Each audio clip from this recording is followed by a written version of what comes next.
Muy buenas noches a todos. En la noche de hoy vamos a abordar 4 temas: los concilios lateranos del siglo XII, luego vamos a ver cómo surgieron los franciscanos y los dominicos, luego vamos a fijarnos en concilios del siglo XIII. Ya el otro día hablábamos del cuarto concilio laterano, que lo tuvimos que abordar antes de tiempo, porque en él estaba Inocencio III, el papa que vivió la cuarta cruzada, que invadió Constantinopla en lugar de luchar contra los musulmanes. Y el último tema será el papa Celestino V, el papa angélico, el papa que se pensaba que traería a la iglesia un cambio y una reforma. Los temas de hoy se pueden mirar también desde otro ángulo. En los concilios lateranos, la iglesia trata de organizarse por dentro y al mismo tiempo legalizar, institucionalizar la relación con los emperadores. Trata también de suprimir una división y de dejar establecido cómo se debe elegir papa. Los franciscanos y los dominicos responden a algo que ya estudiamos la vez pasada: la condición espiritual de Europa, la tentación de los cátaros que se presentaban como gente pura. Francisco y Domingo traen a la iglesia una renovación espiritual. Somos deudores de los franciscanos y los dominicos del siglo XIII. Y luego veremos con los concilios de Lyon del siglo XIII cómo la iglesia sigue respondiendo a las amenazas externas y cómo sigue tratando de organizarse internamente. Pero cada vez más hay tensiones a la hora de elegir papa. Están los italianos, los franceses, los alemanes, y a veces los cónclaves duran más de 20 meses sin papa, hasta que elijan, ponen a un hombre santo a dirigir la iglesia, pero ese hombre santo no era competente y la iglesia va a quedar en manos de un hombre muy competente, pero muy enemigo del rey de Francia. Eso ya será el próximo capítulo, la próxima vez que nos reunamos.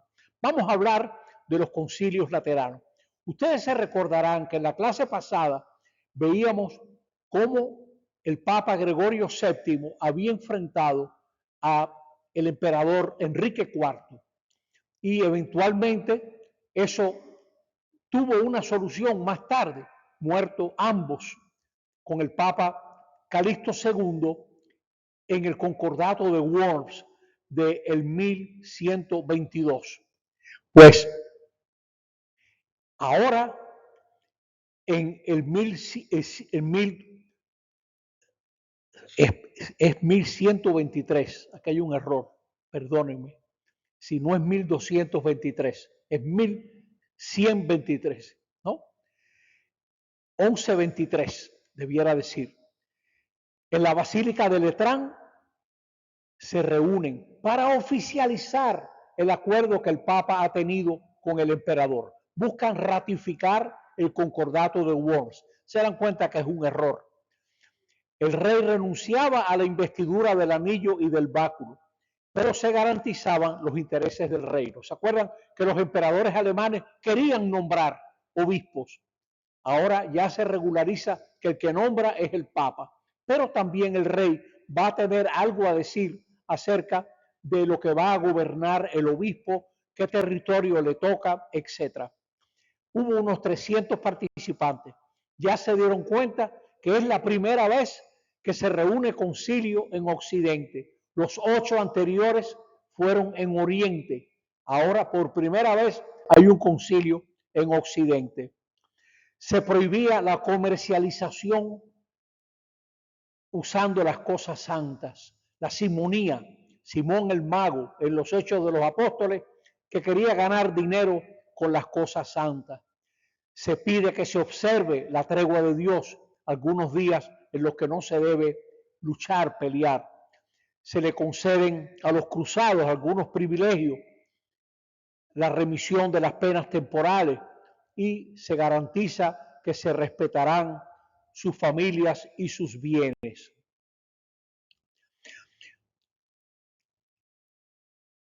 Después de la muerte de Honorio II, se enfrentan dos familias romanas. Ya hemos visto antes cómo en los años 900 se enfrentaron varias familias romanas. Un grupo de cardenales franceses eligen a Inocencio II y otro grupo a Anacleto II. Una iglesia con dos papas. Una iglesia con dos papas. ¿Se dan cuenta lo que eso representa? A Inocencio II lo apoya Bernardo de Claraval, un cisterciense, y el emperador alemán. Y Anacleto, el rey de Sicilia, y muchos ciudadanos de Roma que simpatizaban con él. Ya ustedes se dan cuenta cómo aquí hay un enfrentamiento también político. Cada rey tiene su gallo, tiene su papa, ¿no? Que hay un enfrentamiento político. Finalmente, Inocencio II invita a obispos y abades para resolver todas estas cuestiones. Es en el año 1139. ¿Qué resuelve este concilio? Depone a los partidarios de Anacleto. Tuvieron que entregar los palios, ese pedacito de lana que cuelga del cuello, los báculos, los anillos, y también depone a un amigo de Bernardo de Claraval. Lo depone, a Pedro de Pisa. Reproduce la idea del movimiento gregoriano de reforma. ¿Se acuerdan de Gregorio VII? Que haya celibato de los padres, que no se permitan los nombramientos por laicos. Ahí se aprobó que los monjes no debían estudiar ni derecho ni medicina. El matrimonio de los clérigos quedaba invalidado desde el subdiaconado. Y ahí se confirmaba el derecho de que el capítulo catedralicio debía de elegir el obispo, que luego tendría otras aprobaciones. Esto es una costumbre muy antigua en la iglesia, de que los que trabajaban en la catedral, los sacerdotes, eran los que iban a elegir obispo. Se excluye de la iglesia a varios sectarios, herejes que rechazaban la Eucaristía, el bautismo de niños, el sacerdocio y el matrimonio. Arnaldo de Brescia es acusado por su obispo de enseñar que ningún eclesiástico o monje que posea bienes puede salvarse. El concilio no lo condena, pero le impone silencio. Le dice, usted no puede estar hablando eso. Ya hay un temita que se va repitiendo. ¿Cómo debe ser la relación de un sacerdote, de un obispo, de un papa con los recursos, con el dinero, con las propiedades? Es un tema que está pendiente. Orlando de Bandinelli era un gran consejero del Papa Adriano IV, un sucesor. Y al igual que Adriano IV, era contrario al emperador del Sacro Imperio Romano Germánico, Federico Barbarroja, y se enfrentó a él, porque Barbarroja tenía muchas ambiciones imperiales, pero también tenía cardenales de su parte, y de nuevo eligen a otro papa. La mayoría elige a Orlando y tuvo que refugiarse en la fortaleza del Vaticano. Fue coronado papa como Alejandro III, que es el hombre clave de este concilio que vamos a estudiar. Barbarroja quería integrar a Italia al imperio de Alemania e incluso tenía obispos en Italia que simpatizaban con él y excomulgaron al papa. Le dijeron a Alejandro III, tú no vas a ser más papa. Y Alejandro a su vez condenó al emperador Barbarroja. Pero los franceses se declaran a favor de Alejandro III. Y buscando seguridad, Alejandro III se traslada a Francia. ¿Se dan cuenta algo que se va repitiendo? Cómo los papas tienen que pedirle ayuda Gregorio VII a los normandos y ahora Alejandro III a los franceses. Alejandro III va a haber una serie de antipapas y va a haber a Barbarroja coronado emperador en el verano del 1167. Él no puede hacer nada, pero poco a poco va ganando apoyo. Y las ciudades del norte de Italia se unen en una liga y derrotan al emperador. Derrotan al emperador Federico Barbarroja, que tiene que humillarse a reconocer a Alejandro III como papa y pacta con los lombardos y con los normandos de Sicilia la paz de Venecia. Ahora Barbarroja va a abandonar al último papa que él aprobó, a Calixto III, y va devolviendo bienes eclesiásticos confiscados. Y ahora es que viene este concilio tercero laterano en 1179. Casi todos los príncipes y emperadores de la cristiandad estaban presentes. Se aprueban una serie de cánones y capítulos. Y este es el punto importante de este concilio tercero laterano.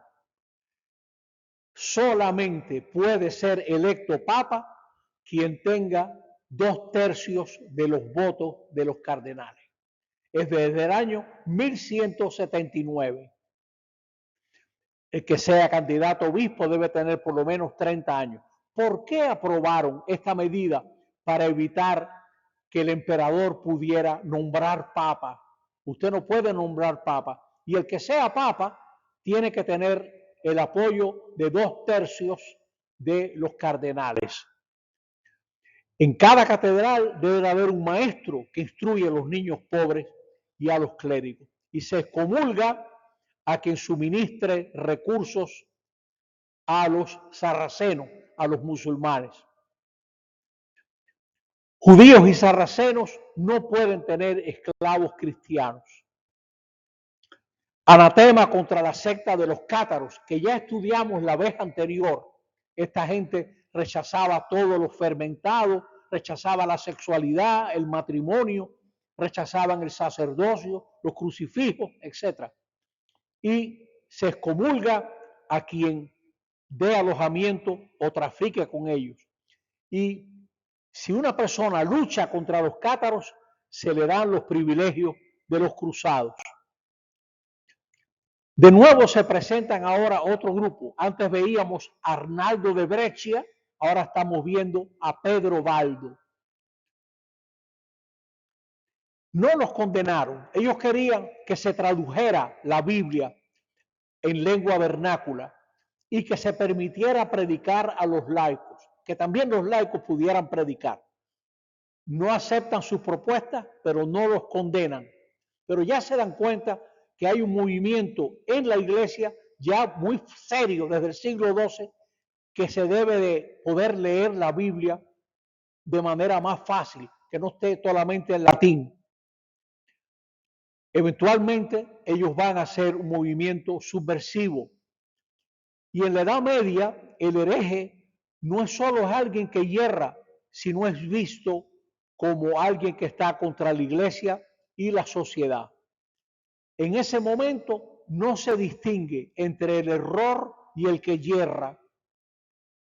Ahí no se distinguía, de modo que, como dicen aquí los dominicanos, le van a marchar a quien tenga estas ideas, los van a combatir también con las armas.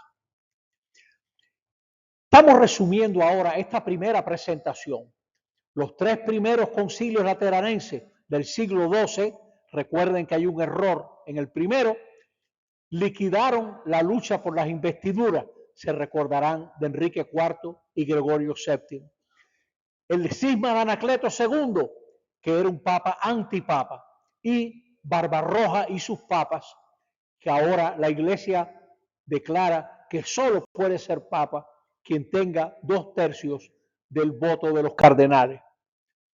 El número continuamente creciente de participantes, así como la mayor convicción de los convocantes, distingue netamente a estos concilios de los precedentes concilios papales. Y sin embargo, aunque estos no son más que el preludio del cuarto concilio lateral, el 12º ecuménico, celebrado en el 1215, del cual ya nosotros hemos hablado, cuando hablábamos de Inocencio III, de la Cuarta Cruzada, de la Inquisición la vez pasada. Ahí los tienen, 3 concilios lateranos. El primero va a ser el primer concilio en Occidente y esa es su importancia. Ahora vamos a pasar a otro tema. Hay que guardar.